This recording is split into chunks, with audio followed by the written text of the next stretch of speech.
एक सुदूर पहाड़ी स्टेशन में एक ढहता हुआ औपनिवेशिक बंगला दशकों से वीरान पड़ा था। काव्या, एक ट्रैवल ब्लॉगर, ने एकांत और प्रेरणा की तलाश में एक सप्ताह के लिए बंगला किराए पर लिया। राहुल, उसका पुराना कॉलेज मित्र, शहरी जीवन से छुट्टी के लिए उत्सुक होकर उसके साथ शामिल हो गया। केयरटेकर नंदू नामक एक बुजुर्ग व्यक्ति ने उन्हें चेतावनी देते हुए चाबियां सौंपी। गलियारे के अंत में कमरे से दूर रहो, उसने कांपती आवाज में कहा। क्यों? काव्या ने उत्सुकता से पूछा। यह सब कुछ सुन लेता है, नंदू ने फुसफुसाते हुए कहा, और इससे पहले कि वे कुछ और पूछ पाते, वह चला गया। उसके रहस्यमय शब्दों को अनदेखा करते हुए काव्या और राहुल बंगले में आ गए। अंदर की हवा भारी थी। सन्नाटा इतना गहरा था कि ऐसा लग रहा था कि कोई सुन रहा है। उस रात के खाने के दौरान काव्या ने निषिद्ध कमरे के बारे में मजाक किया। शायद यह वह जगह है जहां उन्होंने खजाना छिपाया था। वह हंसी। राहुल ने मुस्कुराते हुए कहा, या शायद यह लोगों को डराने के लिए एक कहानी है।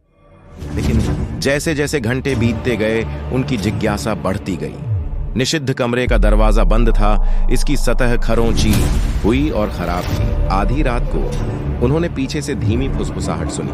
क्या तुमने सुना? राहुल ने पूछा। उसका चेहरा पीला पड़ गया। काव्या ने सिर हिलाया। उसका दिल तेजी से धड़क रहा था। फुसफुसाहट तेज होती गई, अस्पष्ट लेकिन भयावह रूप से परिचित। कोई अंदर है, काव्या फुसफुसाई। राहुल ने एक टॉर्च पकड़ी और वे सावधानी से दरवाजे के पास पहुंचे। राहुल के दरवाजे के हैंडल को छूते ही फुसफुसाहट बंद हो गई। उनकी रीढ़ की हड्डी में ठंडक दौड़ गई और हवा में जली हुई लकड़ी की हल्की गंध आ रही थी। हमें इसे अकेला छोड़ देना चाहिए, काव्या ने कांपती आवाज में कहा। लेकिन राहुल की जिज्ञासा ने उस पर काबू पा लिया। अगले दिन जब काव्या पास के बाजार में घूम रही थी, राहुल ने ताला खोला। दरवाजा खुला। एक अंधेरा, धूल भरा कमरा दिखाई दिया।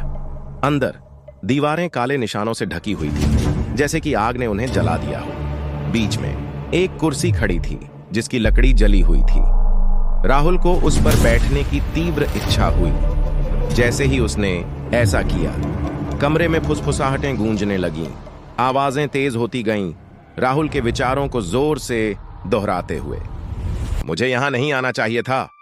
आवाजें गूंज उठीं, जो उसके भीतर के डर की नकल कर रही थीं। चौंककर राहुल ने खड़े होने की कोशिश की, लेकिन वह हिल नहीं सका। कमरा उसे बंद होता हुआ लग रहा था। इसकी दीवारें छायाओं से धड़क रही थीं। जब काव्या वापस लौटी तो उसने पाया कि दरवाजा थोड़ा खुला है और राहुल गायब है। राहुल, उसने अंदर कदम रखते हुए पुकारा। कमरे में सन्नाटा था, सिवाय उसकी अपनी आवाज के जो अस्वाभाविक रूप से गूंज रही। उसने देखा कि राहुल कुर्सी पर झुका हुआ है।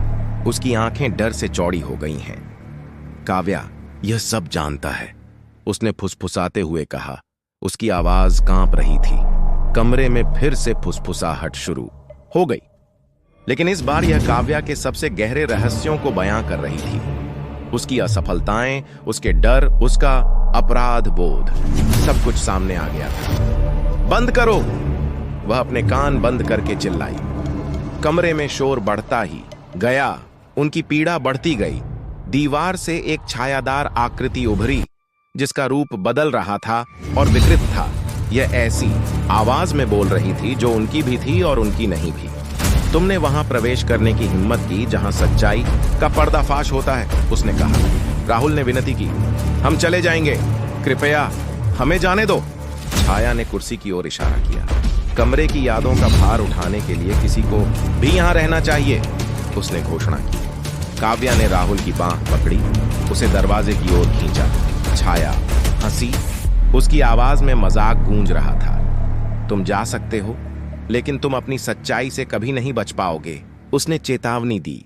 जैसे ही वे बंगले से भागे, फुसफुसाहटें उनके पीछे पीछे चली गईं, जो मुख्य सड़क पर पहुंचने पर ही धीमी पड़ गईं। अगली सुबह बंगला गायब हो गया था, जैसे कि वह कभी अस्तित्व में ही नहीं था। काव्या और राहुल ने फिर कभी कमरे के बारे में बात नहीं की, लेकिन वे उस जानकारी से परेशान थे जो उसने बताई थी, और कहीं ना कहीं कमरा अपने अगले आगंतुक की प्रतीक्षा कर रहा था, जो उनके सबसे काले रहस्यों को उजागर करने के लिए तैयार था।